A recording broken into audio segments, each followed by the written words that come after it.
बाबा साहब से दिक्कत क्या है लोगों को? क्यों उनकी मूर्तियां तोड़ी जाती है? क्यों संविधान जलाया जा रहा है? दिक्कत बाबा साहब से नहीं है, दिक्कत है जो संविधान अब लागू हो गया है और जो बहुजन जागरूक हो गया है, दिक्कत इन लोगों को उससे बात इसमें ये नहीं है कि संविधान को जलाया गया या बाबा साहब की मूर्ति को खंडित करने की कोशिश की। पुलिस का हाथ ही अहम बात है वो ये है कि इसके पीछे उनकी मंशा और नीयत क्या। बिल्कुल सरकार से ठीक लीक पे चल रहा, बारात लेके जाता है तो बारात के ज्यादा पुलिस लेकर आके जानी पड़ती है। आंख में आंख मिला के सवाल कर रहा है लेकिन केजरीवाल भी कहीं ना कहीं आरएसएस का नेकर पहने हुए हैं और उसी आरएसएस की पाठशाला से केजरीवाल पढ़ के आए।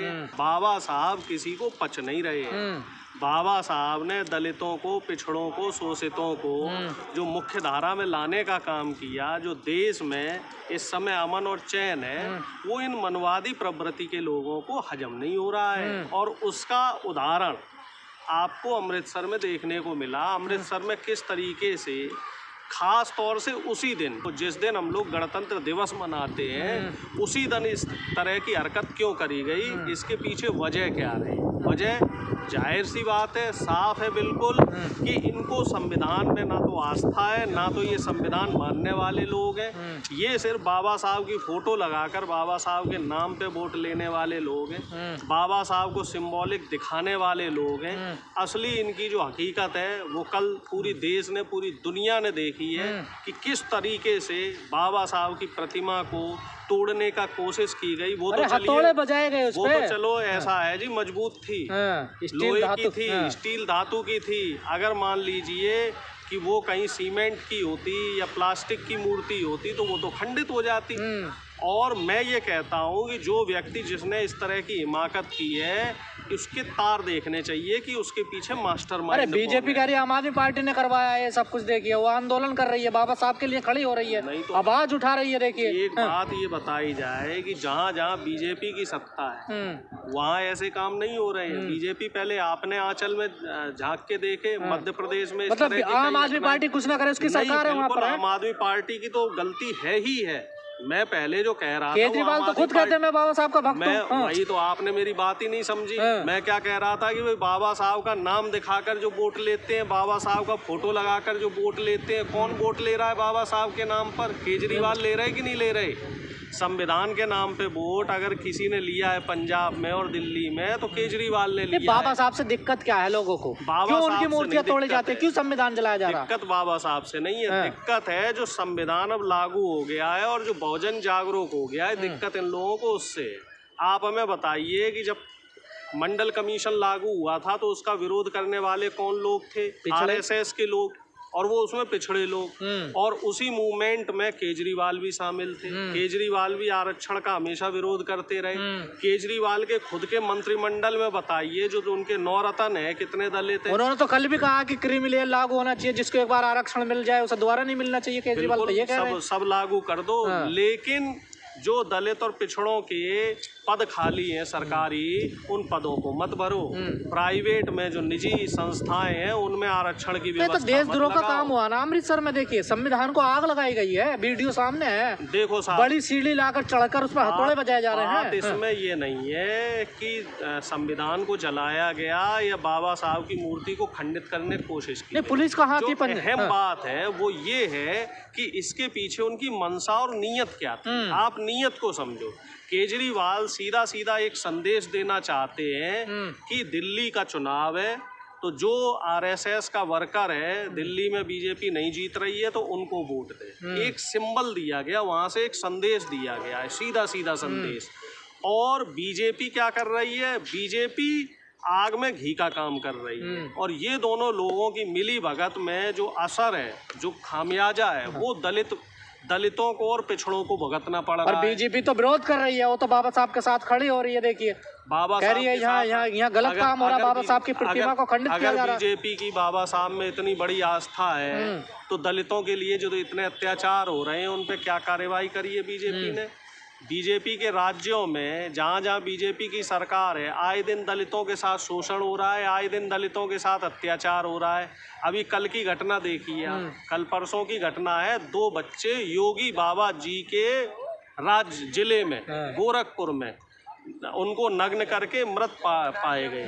पहले उनको नंगा किया दोनों बच्चों को, दोनों दलित समुदाय से आते हैं, उनको बांध के तब तक पीटा गया जब तक उनकी मृत्यु नहीं हो गई। बताइए योगी आदित्यनाथ जी ने, बीजेपी ने, मोदी ने उन पे क्या कार्रवाई क्या करें? दलित क्या करें? क्या करें बताइए? दलित पिटने के लिए, मरने के लिए, अत्याचार के लिए खड़ा हुआ है। दलित भाई जो है हमारे, जो शोषित समाज है, बिल्कुल सरकार से सवाल ठीक लीक पे चल रहा, बारात लेके जाता है तो बारात के ज्यादा पुलिस लेकर आके जानी पड़ती है। आंख में आंख मिला के सवाल कर रहा है, सरकार से सवाल कर रहा है ना, इसीलिए तो सरकार डरी नहीं। एक दलित अगर बारात लेके जाए तो बारातियों से ज्यादा पुलिस जाती है उस बारात में, ताकि कोई घोड़ी पे चढ़ने दे, उसे कोई पीटे नहीं, पत्थर नहीं मारे। ये सवाल तो बीजेपी के लोगों से होना चाहिए। अब दलित सनातनी नहीं है, अब दलित हिंदू नहीं है। जब घोड़ी पे चढ़ेगा तब वो दलित है, और जब मुसलमानों से लड़ाना होगा तो तब वो हिंदू है।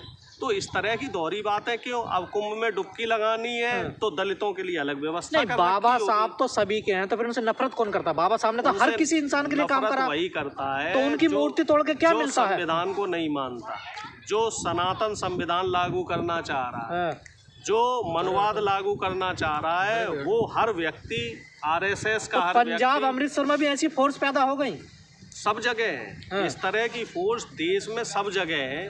कई जगह ये लोग खुल के काम कर रहे हैं और कई जगह ये लोग दबे छुपे काम। केजरीवाल को क्या करना चाहिए? अब केजरीवाल जी को उस व्यक्ति के ऊपर सख्त से सख्त कार्रवाई करनी चाहिए, देशद्रोह का कानून लगना चाहिए, और उसके खिलाफ जो है, मैं तो कहता हूँ फांसी की सजा होनी चाहिए ऐसे व्यक्ति को जो संविधान का अपमान करते हैं, जो आग लगा दी, जला दिया करते हैं। ऐसे लोगों के को तो भैया फांसी होनी चाहिए, फांसी से कम ऐसे लोगों के लिए कोई सजा नहीं है।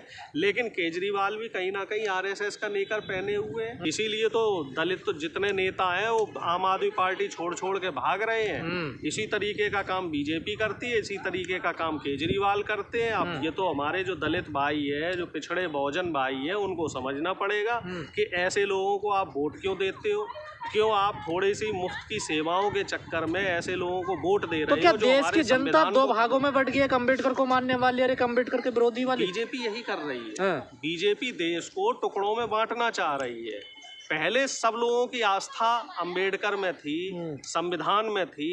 कुछ चुनिंदा लोग ऐसे थे जो मनवाद को मानने वाले थे, लेकिन बीजेपी ने धीरे धीरे नफरत फैलाकर का एक ऐसा धड़ा तैयार कर लिया है जो संविधान से नफरत कर रहा है, और ऐसे धड़े को धीरे धीरे पनपाया जा रहा है। वो सिख देखते हैं तो बोल देते हैं तुम खालिस्तानी हो, वो अगर जाटव देखते हैं तो ये कहते हैं भैया ये तो भीमटे हैं। अगर वो यादवों को देखते हैं तो अब एक नया शब्द बीजेपी ने इजाद कर दिया, कहते जी यदमुल्ले हैं। यदमुल्ले, हाँ, यादवों को यदमुल्ले बोलना शुरू कर दिया है। और अगर कोई मुसलमान है तो मुसलमान तो भैया देशद्रोही है, वो पाकिस्तानी है, वो आतंकवादी है, वो खालिस्तानी है। एक सवाल यहाँ ये और उठता है कि मोदी जी और बीजेपी इतनी बड़ी देशभक्त है, तो ट्रंप ने जो शपथ ग्रहण करी थी, वहाँ पे जो खालिस्तानी मूवमेंट का जो बड़ा लीडर था, उस लीडर ने वहाँ खालिस्तान जिंदाबाद के नारे लगाए। तो उस पे जयशंकर जबकि वहीं आगे बैठे हुए हैं, अब तक उन्होंने कोई ऑब्जेक्शन क्यों नहीं किया? क्योंकि ये लोग इस तरह की अलगाववादी ताकतों को हमेशा बल देते रहे हैं। ये लोग हमेशा संविधान का विरोध करते रहे हैं, ये लोग हमेशा तिरंगे का विरोध करते रहे हैं। 2004 के बाद संघ प्रमुख ने नागपुर का जो उनका हेडक्वार्टर है वहाँ तिरंगा लहराया। उससे पहले ये कहते थे जी हमें तिरंगा, हमारा झंडा ही नहीं है। तिरंगे को इन्होंने 50 साल तक तो अपना झंडा ही नहीं माना।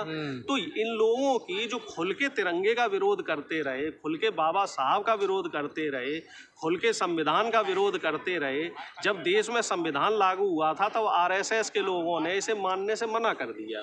और उसी आरएसएस की पाठशाला से केजरीवाल पढ़ के आए। तो जब केजरीवाल उसी आरएसएस से पाले पोसे गए हैं, अन्ना आंदोलन में से जो केजरीवाल निकल के आए, तो पीछे आरएसएस से फंडिंग हुई है। अब देश की जनता तो बेनकाब हो गया केजरीवाल। बिल्कुल, दोनों लोग बेनकाब है। भाई बीजेपी तो खुल के कर रही है उस काम को, केजरीवाल दबे छुपे कर रहे हैं। और दिल्ली के चुनाव में मुझे ऐसा लग रहा है दिल्ली की जो जनता है उनको इस बातों को समझना पड़ेगा कि आपके लिए क्या चीजें ज्यादा जरूरी है। देश के मतलब संविधान ज्यादा बेरूपिया है क्या? अम्बेडकर और ये और भगत सिंह। केजरीवाल बहुत बड़ा ड्रामेबाज है। भगत सिंह की फोटो लगा के भगत सिंह का अपमान करेगा, महात्मा गांधी की फोटो लगा के बापू का अपमान करेगा, बाबा साहब की फोटो लगा के बाबा साहब का अपमान करेंगे। और आस्था इनकी किस में है? इनकी आस्था है मनवाद में। बीजेपी आरएसएस वाले, आम आदमी पार्टी वाले, कोई सॉफ्ट हिंदुत्व लेके चल रहा है, कोई हार्ड हिंदुत्व लेके चल रहा है, कोई मनुवाद लेके चल रहा है। चला जाएगा काशी में कह रहे हैं कि साहब नया संविधान बनेगा, सनातनियों का संविधान बनेगा।